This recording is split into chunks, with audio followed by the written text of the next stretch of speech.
Apa itu syukur? Sebentar. Ibu bersyukur punya rumah? Syukur. Ibu bersyukur punya kendaraan? Bersyukur punya keluarga? Ada suami, ada anak-anak, bersyukur? Baik. Yakin? Bersyukur diberikan pakaian? Yakin? Masa? Nah, sekarang apa itu syukur? Syukur itu pelan-pelan.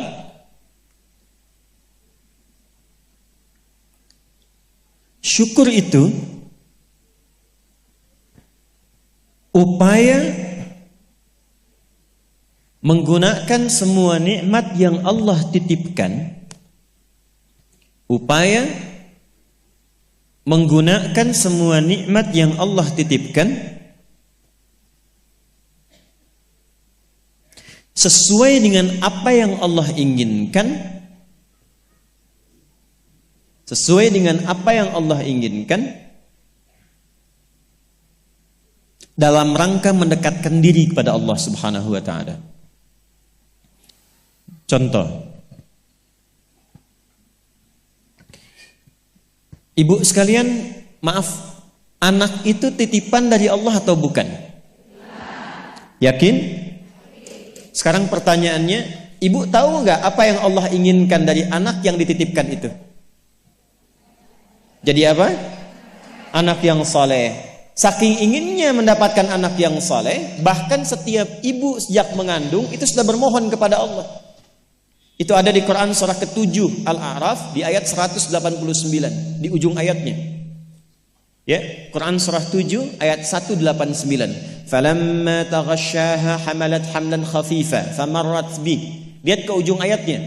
Falamma athqalat da'wallaha rabbahuma la in ataitana salihah lanakunanna minasyakirin.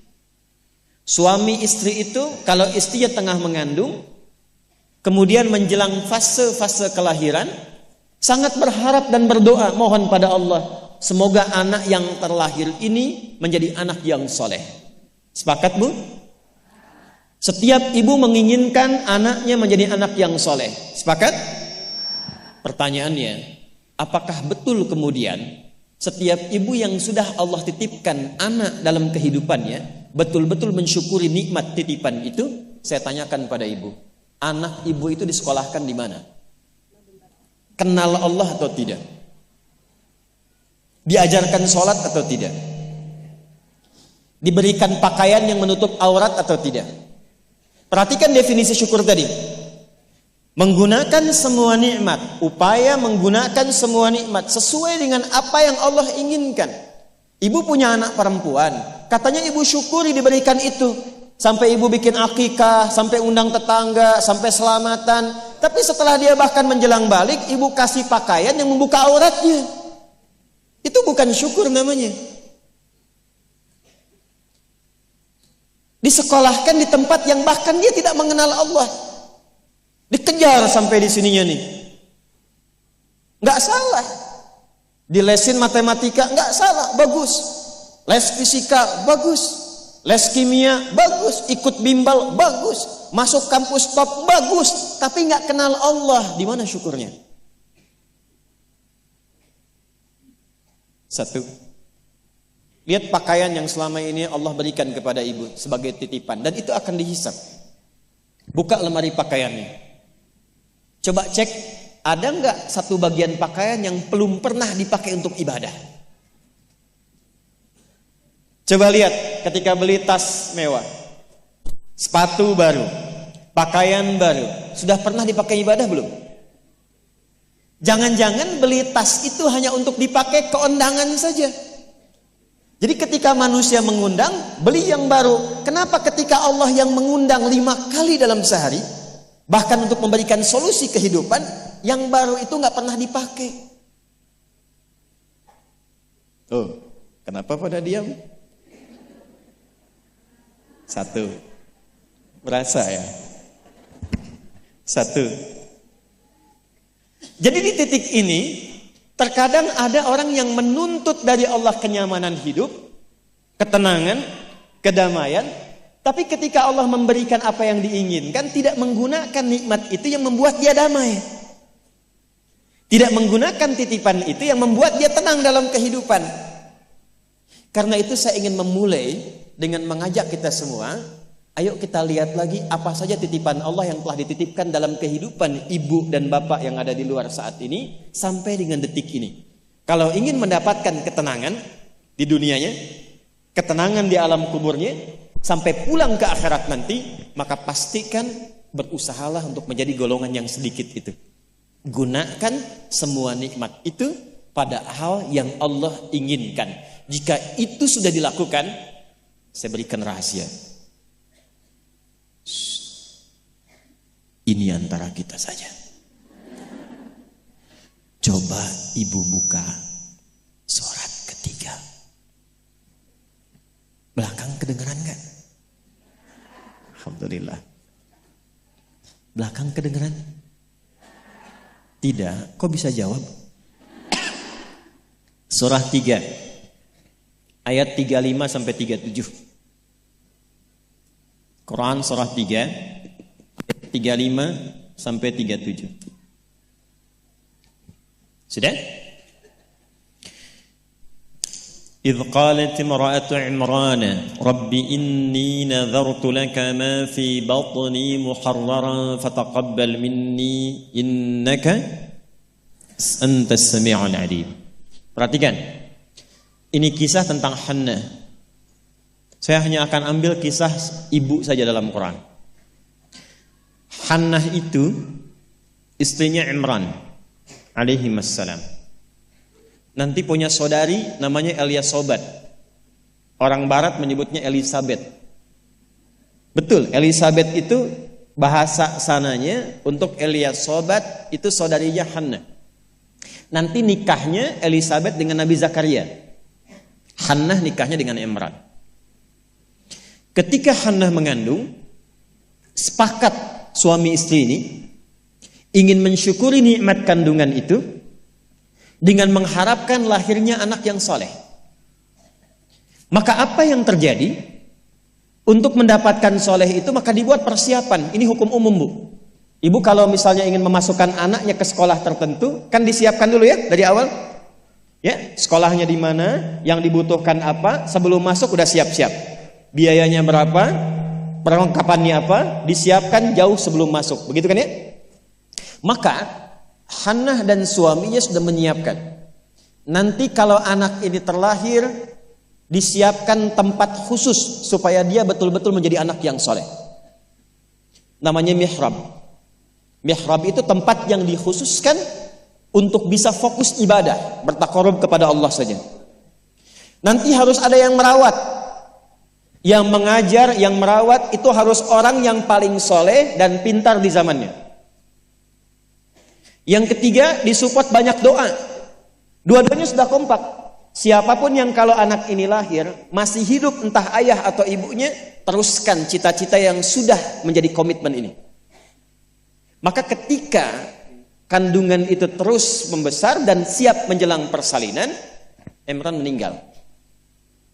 Jadi Imran itu meninggal dan Maryam nanti lahir dalam keadaan yatim. Maka lahirlah Maryam.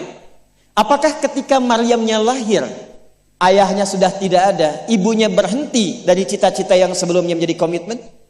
Tidak. Diteruskan itu. Maka ketika terlahir itulah kemudian apa yang sudah disepakati, berikan nama sesuai dengan harapan, isi dengan doa, siapkan tempat yang ingin diarahkan sesuai dengan cita-cita. Maka ayat 36-nya, falamma wada'atha qalat rabbi inni wada'tuha untha wallahu a'lamu bima wada'at wa laysa dzakaru kal untha. Harapannya lahir anak, kalau perempuan dia anak yang salihah, menjaga diri, menjauhkan dari perbuatan yang tercela, mendekat diri kepada Allah. Maka semua makna ini diwakili oleh satu nama, namanya Maryam. Maryam itu perempuan terhormat yang dekat dengan Allah. Kemudian setelah itu apa? Wa inni u'idzuha bika wa dzurriyyataha minasyaitonir rajim. Didoain terus, Bu. Didoakan. Setelah itu apa? Dipilihkan sesuai amanat dan kesepakatan dengan suami, cari orang paling pintar dan paling soleh. Dulu banyak yang berebut. Singkatnya terpilihlah Nabi Zakaria alaihissalam. Setelah itu apa? Buatkan tempat yang mendukung anak ini menjadi soleh dan dekat dengan Allah. Maka dibuatkan mihrab. Apa yang terjadi? Ketika mihrabnya sudah siap, yang mendidiknya sudah siap, doanya mengalir, namanya sesuai dengan harapan, maka orang tua itu tidak sulit lagi untuk merawatnya. Setelah itu Allah yang berkenan memperhatikan sampai tumbuh dewasanya. Perhatikan ayat 37-nya. Fataqabbalaha rabbuha biqabulin hasanin wa ambataha nabatan hasana wa kaffalaha Zakaria. Satu, Zakarianya ada. Kullama dakhala 'alaiha Zakaria al-mihrab. Dua. Wajada 'indaha rizqa. Qala ya Maryam anna laki hadha? Qalat huwa min 'indillah. Innallaha yarzuqu man yasha bighairi hisab. Jadi doanya sudah, namanya sudah, yang mendidiknya sudah, tempatnya sudah. Kalau itu 4 terpenuhi, kata Allah, kamu hei Hannah, gak usah lelah lagi merawat anakmu itu. Biarkan aku dengan kehendakku yang memudahkan semua perawatan anakmu sampai tumbuh dewasa. Demi Allah Bu, setiap butuh apapun, orang tuanya tidak susah. Setiap akan diantar makanan, makanan sudah ada. Mau diantar pakaian, pakaian sudah ada. Dan semua pertumbuhannya langsung diperhatikan oleh Allah. Jadi ketika syukur itu diterapkan dalam kehidupan, maka seorang hamba akan beralih dari hamba biasa statusnya menjadi hamba yang istimewa di hadapan Allah Subhanahu wa taala. Ini yang ingin saya contohkan. Bersyukur itu bukan hanya sekedar mengungkapkan alhamdulillah atas nikmat yang diperoleh, tapi ada peluang untuk menambah nikmat-nikmat lanjutan. Ini ayat ini yang menginspirasi al-Imam Asy-Syafi'i. Imam Ahmad bin Hanbal. Tidak banyak orang tahu Imam Syafi'i itu single parent Bu ibunya. Imam Ahmad bin Hanbal itu single parent. Jadi begitu dititipkan anak laki-laki Imam Ahmad, bapaknya meninggal, ibunya yang gendong sana sini. Musim dingin, dimasakin air. Kan belum ada water heater waktu itu. Dimasakin Bu, malam-malam, diwuduin pakai air hangat. Digendong oleh ibunya ke masjid, ke halakoh-halakoh para ulama, disimpan, selesai digendong, dibawa lagi. Apa yang terjadi? Ketika semua nikmat dititipkan anak itu disyukuri sesuai dengan apa yang Allah kehendaki, jadilah Imam Ahmad. Ibu kenal Imam Al-Bukhari? Ayo bilang kenal. Ini juga sama, single parent. Bahkan lebih dahsyat lagi, Imam Al-Bukhari itu saat lahir ayahnya meninggal, usia 2 tahun matanya buta. Dan dokter mengatakan pada masa itu ini buta permanen, gak akan sembuh. Apa yang menjadikan kemudian matanya sembuh sampai jadi orang paling hebat di zamannya dan melahirkan karya besar Sahih Al-Bukhari. Wa qalilun min ibadiyasy syakur. Ibunya. Jadi betul-betul mensyukuri nikmat diberikan seorang anak, dititipkan seorang anak. Jadi nggak pernah lihat Bu. Jangan lihat kata orang ini anak si fulan, misalnya si fulana ini kurang begini, anak si fulana autis, anak si fulana begini, nggak ada. Nggak ada satu anak pun terlahir yang tidak punya keistimewaan, itu tidak ada. Tanamkan pada hati yang paling dalam. Dalam kondisi apapun Allah menitipkan anak pada ibu, itu ada keistimewaan di dalamnya yang menyempurnakan kebahagiaan dalam rumah tangga. Pernah ada seorang ibu sedih karena begitu terlahir anaknya divonis lumpuh otak, cerebral palsy, lumpuh otak. Saya katakan, belum tentu itu jadi kekurangan. Boleh jadi Allah titipkan satu kelebihan di balik anak itu yang belum terbuka sekarang. Coba bacain Quran terus. Dibacakan Quran, bacain Quran. Begitu anak itu mulai bisa bicara, yang keluar Quran. Begitu dicek oleh seorang ustadz, ternyata anak itu sudah hafal Quran 30 juz.